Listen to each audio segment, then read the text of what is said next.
Hello and welcome to Brew Cast. I am Tap here for another Flesh and Blood video.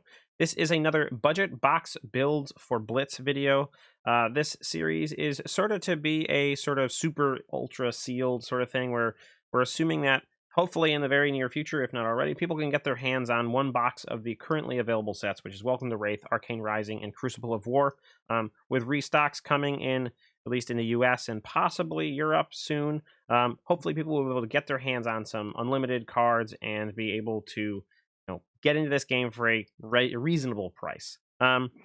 Crucible of War, that reprint of the unlimited is going to be a little while, but luckily we didn't use a lot from that set for this particular deck today. But yeah, so ultimately that's the idea behind this. Is if you have one box of each of the sets, this is an idea of how you could build a hero. It's going to be a little bit different for everyone depending on what you build or what you open, and then you can build according to the most power, or you just build to what you want to do. And that's kind of what this is about. This is just to be fun. These are not streamlined decks, as the title implies. They are budget decks. So getting into it right away, our hero for today is Rhinar. So he is one of the two currently available brutes, KO being the other one. Rhinar starts at 20 health and 4 insight.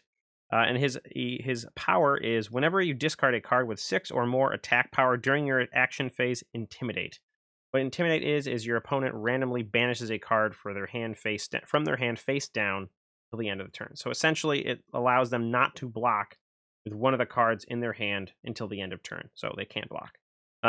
So really, this is about trying to get big, tall attacks that can't be blocked well by your opponent. So that's the basic premise. We have a Romping Club as our weapon for this. This is the Welcome to Rathe weapon.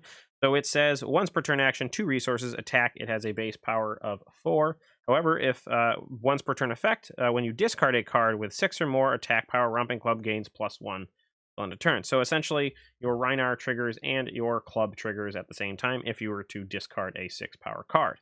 We did not play the Mandible Claw. We only pulled one of them in the Crucible of War box, and frankly, the cards that we sort of have for Rhinar we're playing with are more of a go large on a single attack, not necessarily using a weapon even. The Mandible Claw is more about going a little bit wider. It has the similar sort of thing. If you discard a card, it does get go again, and you can hit with hopefully both claws. So theoretically, you're going in for 6 damage, but you're costing an extra 2 resources.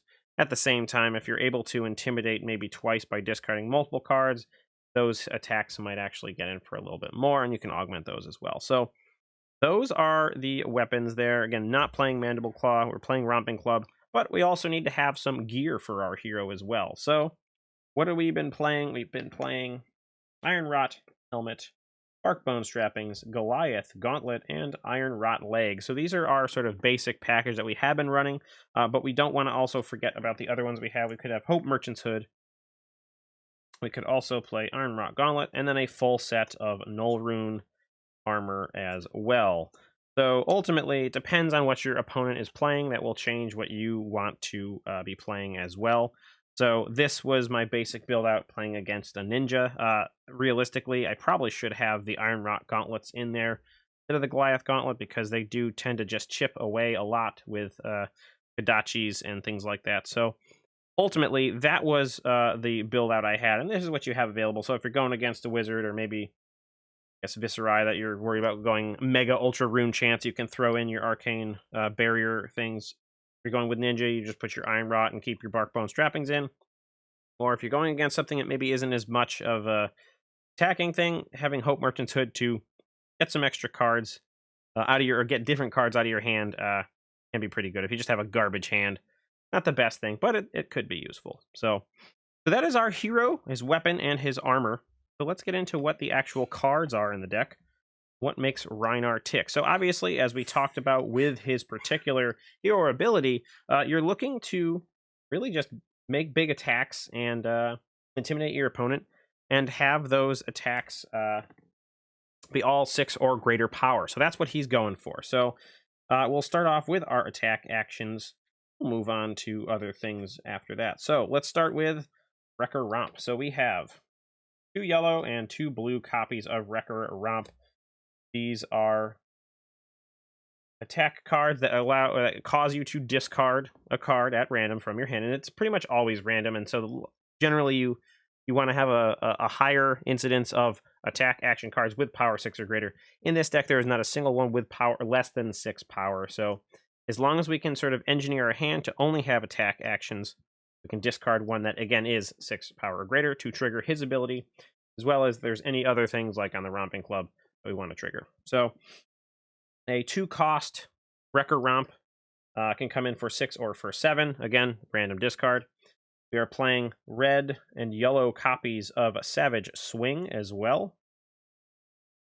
So these are basically the same sort of thing. However, they cost 1 instead of 2, but they are going to be 6 for the yellow and then 7 for the red. So they are a little bit underpowered. But again, they cost 1 less resource. Playing 2 red copies. Again, this is Blitz, so, you can only play 2 copies. 2 red copies of Smash Instinct and 2 yellow copies of Smash Instinct. So these ones do not cause you to discard a card. However, they do have Intimidate built in. So you're still getting that sort of trigger anyways. And again, these cost 3. So those are maybe your curve toppers as far as resources go. And they automatically Intimidate. So if you don't have or you don't want to discard a card from hand, you can just pitch something and then play these out. Playing 2 red copies of Pack Hunt. This again, same sort of thing. Built-in Intimidate. Don't have to discard. So that works out a little bit better. Costs 2, but again, that's because you're shifted down in power. Your red one is going to be up at 6 power. Playing 2 copies of Breakneck Battery. This is again a 6 power, 2 cost, but it does ask you to discard a card at random. And if you discarded card has 6 or more attack power, it does get go again. It's a little bit difficult to play Rhinar, at least in this deck in particular, unless you're able to get some sort of card advantage to play these cards and then have go again matter. Just because your club costs 2, this costs 2, so you already have to pitch 2 cards. You're playing this and discarding a card. Likely you're not going to have the resources to actually go again, unless you have some free attack or something like that. So in that regard, Breakneck Battery is kind of just an include because it's a built-in discard, and theoretically the go again could help. Also playing 2 copies of the red Savage Feast. Very similar thing here between these two, except for getting go again, you're actually going to draw a card, and that can be actually pretty important. That could theoretically get you into, if you're able to get go again or something like that, you could theoretically get chugging along, or you can just have something for arsenaling and having a bigger hand the next turn. So that's kind of a key card in that it gets you a little bit of card draw that we really don't have any in this deck outside of that card. I do want to talk about Breakneck Battery again real quick. The Bark Bone Strappings be able to give you some extra resource points, can theoretically help you with the go again. They allow you to get in for another attack, whether it be your weapon or something else. That way you maybe don't have to pay for this or for something else. So 2 copies of red Predatory Assault. So again, this says if you have discarded a card with 6 or more attack power, it gets Dominate. Dominate is your opponent can only block with 1 card from hand.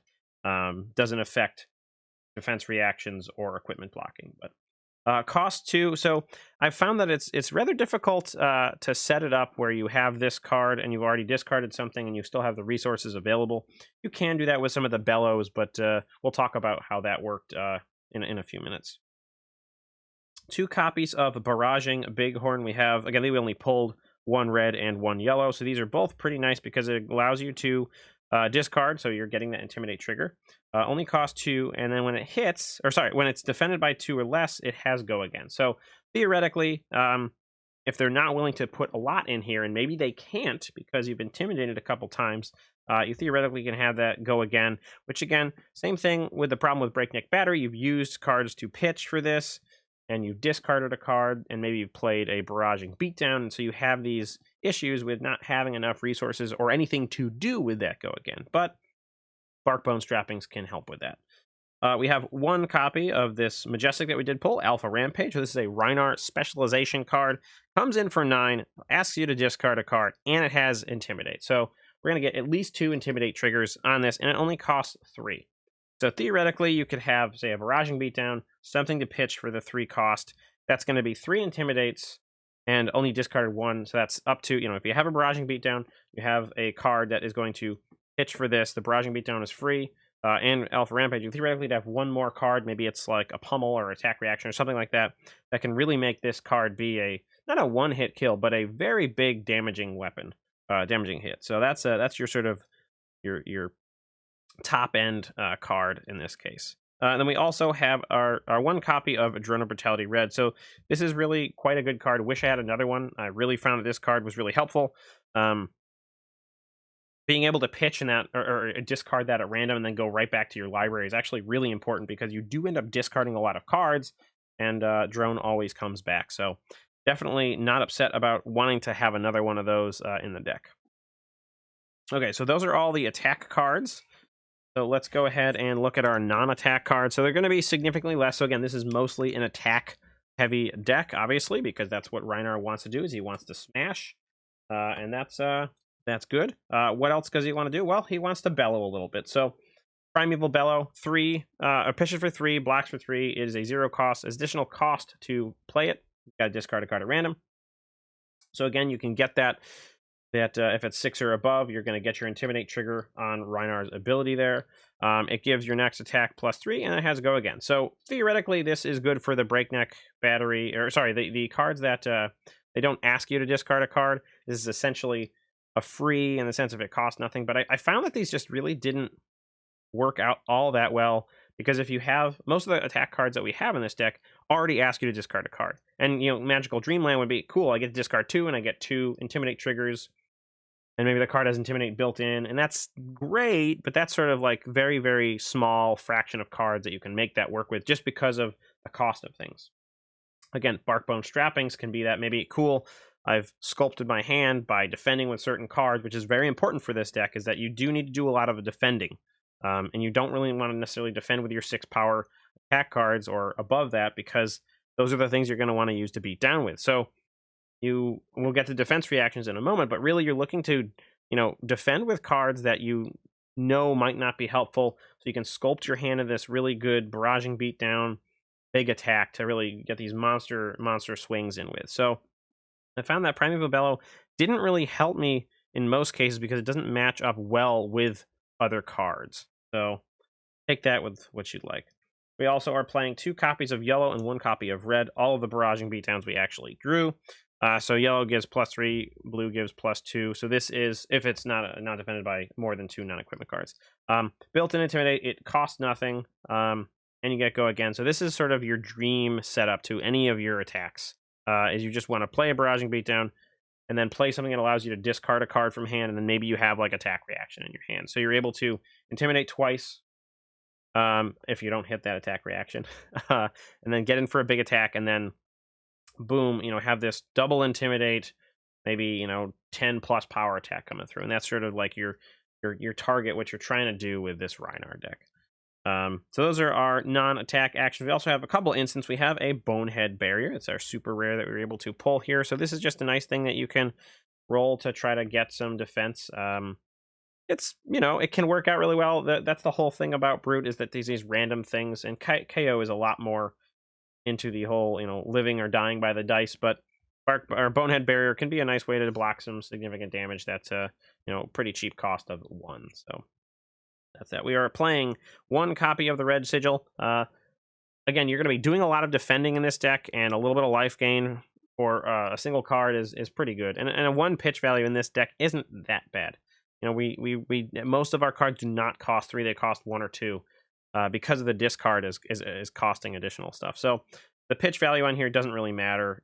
So playing red cards in this deck isn't really that bad. So those are all of our instance and attack or non-attack actions. We also have a couple copies of Pummel. Yellow Pummel, again, we're looking to have a pitch value of 2.